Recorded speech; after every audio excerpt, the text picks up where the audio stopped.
Nathaniel Hawthorne. Wakefield. Recuerdo haber leído en alguna revista o periódico viejo la historia, relatada como verdadera, de un hombre, llamémoslo Wakefield, que abandonó a su mujer durante un largo tiempo. El hecho, expuesto así en abstracto, no es muy infrecuente, ni tampoco, sin una adecuada discriminación de las circunstancias, debe ser censurado por díscolo o absurdo. Sea como fuere, aunque lejos de ser el más grave, es tal vez el caso más extraño de delincuencia marital de que haya noticia. Y es, además, la más notable extravagancia de las que pueden encontrarse en la lista completa de las rarezas de los hombres. La pareja en cuestión vivía en Londres. El marido, bajo el pretexto de un viaje, dejó su casa, alquiló habitaciones en la calle siguiente y allí, sin que supieran de él, la esposa o los amigos, y sin que hubiera ni sombra de razón para semejante autodestierro, vivió durante más de 20 años. En el transcurso de este tiempo, todos los días contempló la casa y con frecuencia atisbó a la desamparada esposa. Y después de tan largo paréntesis en su felicidad matrimonial, cuando su muerte era dada ya por cierta, su herencia había sido repartida y su nombre borrado de todas las memorias.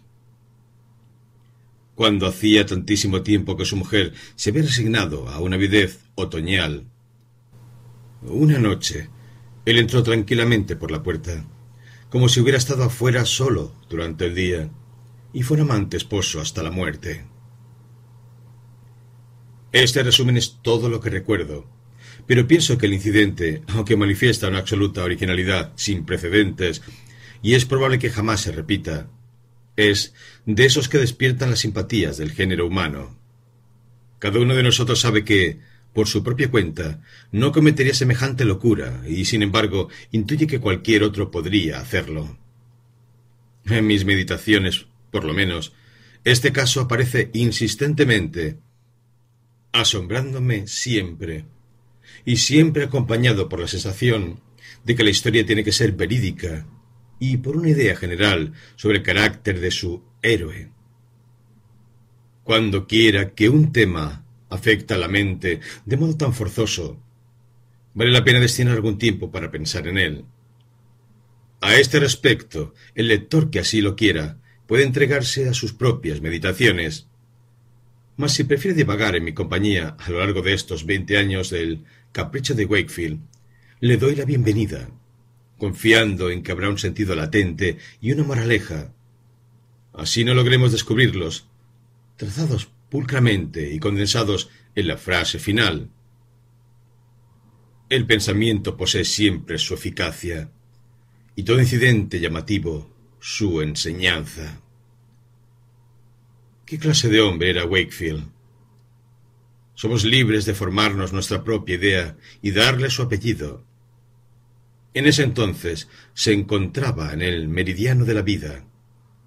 Sus sentimientos conyugales, nunca violentos, se habían ido serenando hasta tomar la forma de un cariño tranquilo y consuetudinario. De todos los maridos, es posible que fuera el más constante, pues una especie de pereza mantenía en reposo su corazón donde quiera que lo hubiera asentado. Era intelectual, pero no en forma activa. Su mente se perdía en largas y ociosas especulaciones que carecían de propósito o del vigor necesario para alcanzarlo. Sus pensamientos rara vez poseían suficientes ímpetus como para plasmarse en palabras. La imaginación, en el sentido correcto del vocablo, no figuraba entre las dotes de Wakefield. Dueño de un corazón frío, pero no depravado o errabundo, y de una mente jamás afectada por la calentura de ideas turbulentas, ni aturdida por la originalidad. ¿Quién se hubiera imaginado que nuestro amigo habría de ganarse un lugar prominente entre los autores de proezas excéntricas? Si se hubiera preguntado a sus conocidos cuál era el hombre que con seguridad no haría hoy nada digno de recordarse mañana, habrían pensado en Wakefield. Únicamente su esposa del alma podría haber titubeado. Ella, sin haber analizado su carácter, era medio consciente de la existencia de un pasivo egoísmo, anquilosado en su mente inactiva, de una suerte de vanidad, su más incómodo atributo, de cierta tendencia a la astucia, la cual rara vez había producido efectos más positivos que el mantenimiento de secretos triviales que ni valía la pena confesar y, finalmente, de lo que ella llamaba algo raro en el buen hombre. Esta última cualidad es indefinible y puede que no exista. Ahora imaginémonos a Wakefield despidiéndose de su mujer. Cae el crepúsculo en un día de octubre. Compone su equipaje un sobretodo deslustrado, un sombrero cubierto con un hule, botas altas, un paraguas en una mano y un maletín en la otra. Le ha comunicado a la señora de Wakefield que debe partir en el coche nocturno para el campo. De buena gana, ella le preguntaría por la duración y objetivo del viaje, por la fecha probable del regreso, pero, dándole gusto a su inofensivo amor por el misterio, se limita a interrogarlo con la mirada. Él le dice que de ningún modo lo espere en el coche de vuelta y que no se alarme si tarda 3 o 4 días, pero que en todo caso cuente con él para la cena el viernes por la noche. El propio Wakefield, tengámoslo presente, no sospecha lo que se viene. Le ofrece ambas manos. Ella tiende las suyas y recibe el beso de partida a la manera rutinaria de un matrimonio de 10 años. Y parte Sir Wakefield en plena edad madura, casi resuelto a confundir a su mujer mediante una semana completa de ausencia. Cierra la puerta, pero ella advierte que la entreabre de nuevo y percibe la cara del marido sonriendo a través de la abertura antes de esfumarse en un instante. De momento no le presta atención a este detalle, pero tiempo después, cuando lleva más años de viuda que de esposa, aquella sonrisa vuelve una y otra vez y flota en todos sus recuerdos del semblante de Wakefield. En sus copiosas cavilaciones incorpora la sonrisa original en una multitud de fantasías que la hacen extraña y horrible. Por ejemplo, si se lo imagina en un ataúd, aquel gesto de despedida parece helado en sus facciones. O, si lo sueña en el cielo, su alma bendita ostenta una sonrisa serena y astuta. Empero, gracias a ella, cuando todo el mundo se ha resignado a darlo ya por muerto, ella, a veces, duda de que de veras sea viuda. Pero quien nos incumbe es su marido.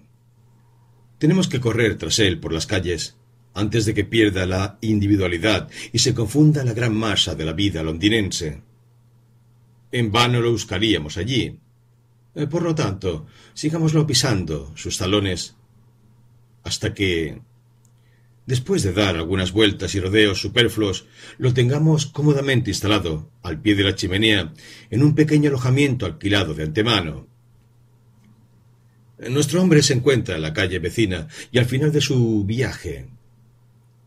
Difícilmente puede agradecerle a la buena suerte el haber llegado allí sin ser visto. Recuerda que en algún momento la muchedumbre lo detuvo precisamente bajo la luz de un farol encendido, que una vez sintió pasos que parecían seguir los suyos, claramente distinguibles entre el multitudinario pisoteo que lo rodeaba, y que luego escuchó una voz que gritaba a lo lejos y le pareció que pronunciaba su nombre. Sin duda alguna, una docena de fisgones lo habían estado espiando y habían corrido a contárselo todo a su mujer. Pobre Wakefield, qué poco sabes de tu propia insignificancia en este mundo inmenso. Ningún ojo mortal fuera del mío te ha seguido las huellas. Acuéstate tranquilo, hombre necio. Y en la mañana, si eres sabio, vuelve a tu casa y dile la verdad a la buena señora de Wakefield. No te alejes, ni siquiera por una corta semana, del lugar que ocupas en su casto corazón. Si por un momento te creyera muerto o perdido, o definitivamente separado de ella, para tu desdicha, notarías un cambio irreversible en tu fiel esposa. Es peligroso abrir grietas en los afectos humanos, no porque rompan mucho a lo largo y ancho, sino porque se cierran con mucha rapidez. Casi arrepentido de su travesura, o como quiera que se pueda llamar, Wakefield se acuesta temprano. Y despertando después de un primer sueño, extiende los brazos en el amplio desierto solitario del desacostumbrado lecho. No, piensa, mientras se arropa en las cobijas. No dormiré otra noche solo. Por la mañana, madruga más que de costumbre y se dispone a considerar lo que en realidad quiere hacer. Su modo de pensar es tan desilvanado y vagoroso que ha dado este paso con un propósito en mente, claro está, pero sin ser capaz de definirlo con suficiente nitidez para su propia reflexión. La vaguedad del proyecto y el esfuerzo convulsivo con que se precipita a ejecutarlo son igualmente típicos de una persona débil de carácter. No obstante, Wakefield escudriña sus ideas tan minuciosamente como puede y descubre que está curioso por saber cómo marchan las cosas por su casa, cómo soportará a su mujer ejemplar la avidez de una semana y, en resumen, cómo se afectará con su ausencia la reducida esfera de criaturas y de acontecimientos en la que él era objeto central. Una morbosa vanidad, por lo tanto, está muy cerca del fondo del asunto. Pero, ¿cómo realizar sus intenciones?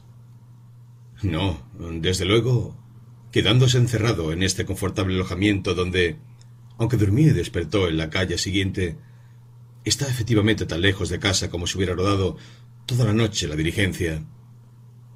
Sin embargo, si reapareciera, echaría a perder todo el proyecto. Con el pobre cerebro embrollado sin remedio por este dilema, al fin se atreve a salir, resuelto en parte cruzar la bocacalle y echarle una mirada presurosa al domicilio desertado. La costumbre, pues es un hombre de costumbres, lo toma de la mano y lo conduce, sin que se percate lo más mínimo, hasta su propia puerta. Y allí, en el momento decisivo, el roce de su pie contra el peldaño lo hace volver en sí. Wakefield, ¿a dónde vas? En ese preciso instante su destino viraba en redondo, sin sospechar siquiera en la fatalidad a la que lo condena el primer paso atrás. Parte deprisa, jadeando en una agitación que hasta la fecha nunca había sentido, y apenas sí se atreve a mirar atrás desde la esquina lejana. ¿Será que nadie lo ha visto? ¿No armarán un alboroto todos los de la casa, la recatada señora de Wakefield, la avispada sirvienta y el sucio pajecito, persiguiendo por las calles de Londres a su fugitivo amo y señor? Escape milagroso. Cobra coraje para detenerse y mirar a la casa, pero lo desconcierta la sensación de un cambio en aquel edificio familiar, igual a las que nos afectan cuando, después de una separación de meses o años, volvemos a ver una colina o un lago o una obra de arte de los cuales éramos viejos amigos. En los casos ordinarios, esta impresión indescriptible se debe a la comparación y al contraste entre nuestros recuerdos imperfectos y la realidad. En Wakefield, la magia de una sola noche ha operado una transformación similar, puesto que en este breve lapso ha padecido un gran cambio moral, aunque él no lo sabe. Antes de marcharse del lugar, alcanza a entrever la figura lejana de su esposa, que pasa por la ventana dirigiendo la cara hacia el extremo de la calle. El marrulleo ingenuo parte despavorido, asustado de que sus ojos lo hayan distinguido entre un millar de átomos mortales como él. Contento se le pone el corazón, aunque el cerebro está algo confuso, cuando se ve junto a las brasas de la chimenea en su nuevo aposento. Eso en cuanto al comienzo de este largo capricho. Después de la concepción inicial y de haberse activado el lerdo carácter de este hombre para ponerlo en práctica, todo el asunto sigue un curso natural. Podemos suponerlo, como resultado de profundas reflexiones, comprando una nueva peluca de pelo rojizo y escogiendo diversas prendas del baúl de un ropavejero judío, de un estilo distinto al de su habitual traje marrón. Ya está hecho. Wakefield es otro hombre. Una vez establecido el nuevo sistema, un movimiento retrógrado hacia el antiguo sería casi tan difícil como el paso que lo colocó en esa situación sin paralelo. Además, ahora lo está volviendo testarudo cierto resentimiento del que adolece, a veces, su carácter, en este caso motivado por la reacción incorrecta que, a su parecer, se ha producido en el corazón de la señora de Wakefield. No piensa regresar hasta que ella no esté medio muerta de miedo. Bueno, ella ha pasado 2 o 3 veces ante sus ojos, con un andar cada vez más agobiado, las mejillas más pálidas y más marcada la ansiedad en la frente. A la 3ª semana de su desaparición, divisa un heraldo del mal que entra en la casa bajo el perfil de un boticario. Al día siguiente la aldaba aparece envuelta en trapos que amortigüen el ruido. Al caer la noche llega el carruaje de un médico y deposita su empelucado y solemne cargamento a la puerta de la casa de Wakefield, de la cual emerge después de una visita de 1/4 de hora, anuncio acaso de un funeral. Mujer querida, irá a morir. A estas alturas Wakefield se ha excitado hasta provocarse algo así como una efervescencia de los sentimientos, pero se mantiene alejado del lecho de su esposa, justificándose ante su conciencia con el argumento de que no debe ser molestada en semejante coyuntura. Si algo más lo detiene, él no lo sabe. En el transcurso de unas cuantas semanas, ella se va recuperando. Ha pasado la crisis.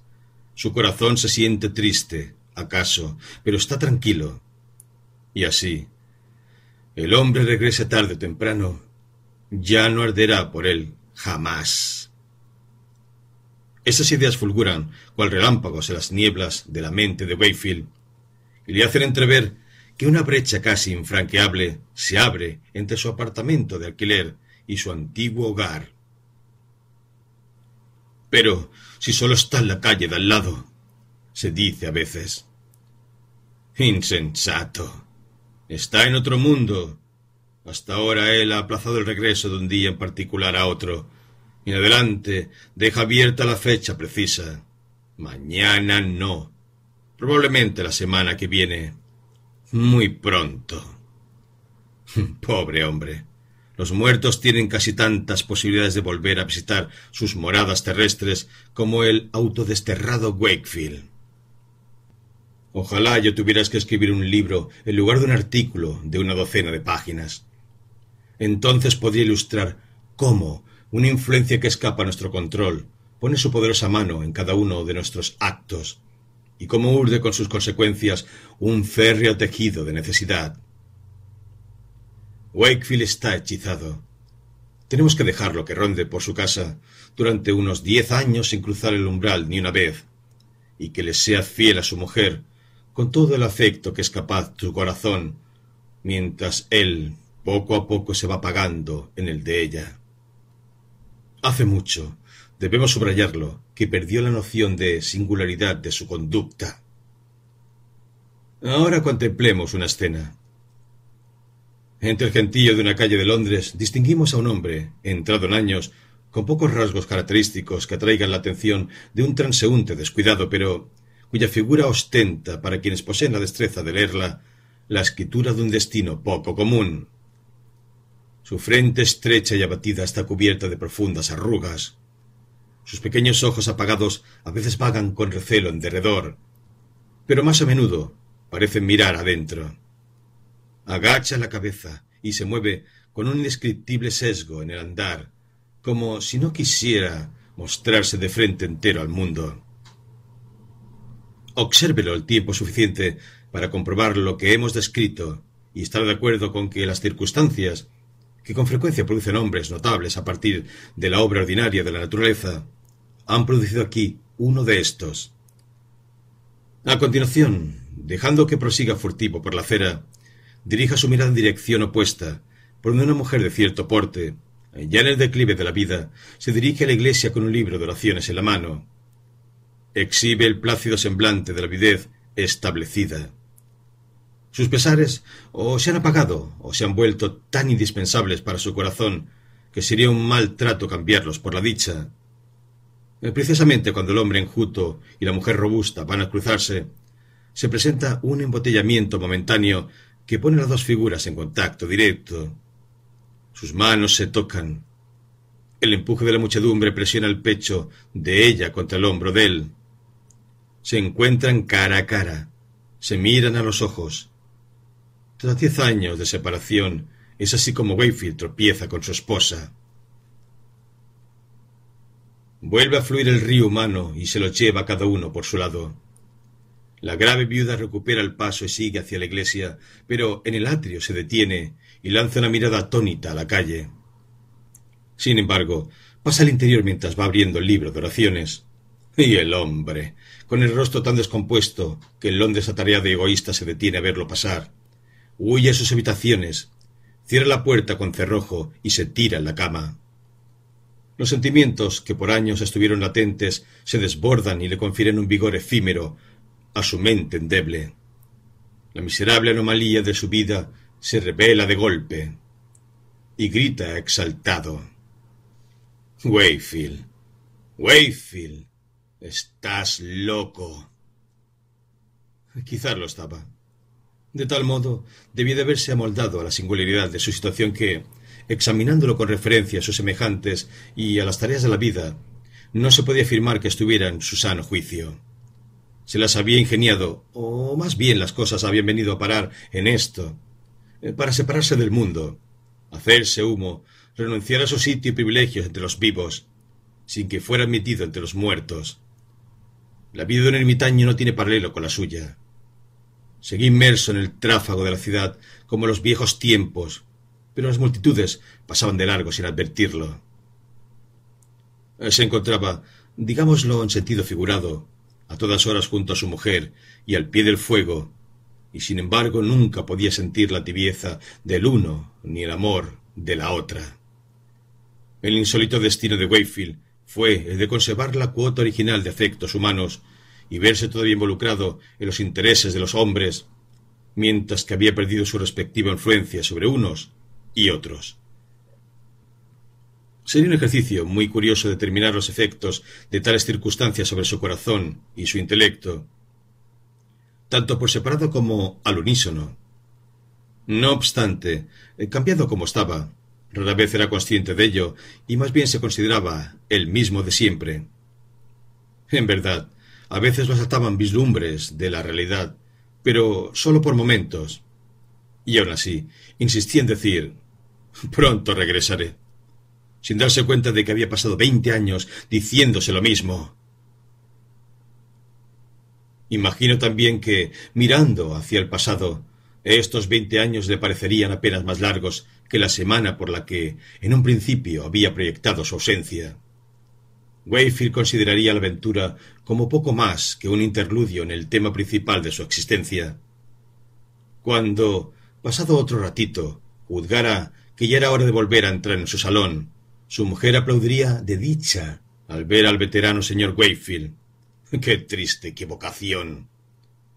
Si el tiempo esperara hasta el final de nuestras locuras favoritas, todos seríamos jóvenes hasta el día del juicio. Cierta vez, pasados 20 años desde su desaparición, Wakefield se encuentra dando el paseo habitual hasta la residencia que sigue llamando suya. Es una borrascosa noche de otoño. Caen chubascos que golpean en el pavimento y que escampan antes de que uno tenga tiempo de abrir el paraguas. Deteniéndose cerca de la casa, Wakefield distingue a través de las ventanas de la sala del segundo piso el resplandor rojizo y oscilante y los destellos caprichosos de un confortable fuego. En el techo aparece la sombra grotesca de la buena señora de Wakefield. La gorra, la nariz, la barbilla y la gruesa cintura dibujan una caricatura admirable que, además, baila el ritmo ascendente y decreciente de las llamas de un modo casi en exceso alegre para la sombra de una viuda entrada en años. En ese instante cae otro chaparrón que, dirigido por el viento inculto, pega de lleno contra el pecho y la cara de Wakefield. El frío otoñal le cala hasta la médula. ¿Va a quedarse parado en ese sitio, mojado y tiritando, cuando en su propio hogar arde un buen fuego que puede calentarlo, cuando su propia esposa correría a buscarle la chaqueta gris y los calzones que con seguridad conserva con esmero en el armario de la alcoba? No. Wakefield no es tan tonto. Sube los escalones con trabajo. Los 20 años pasados desde que los bajó le han entumecido las piernas, pero él no se da cuenta. Detente, Wakefield. ¿Va a ser el único hogar que te queda? Pisa tu tumba. Entonces. La puerta se abre.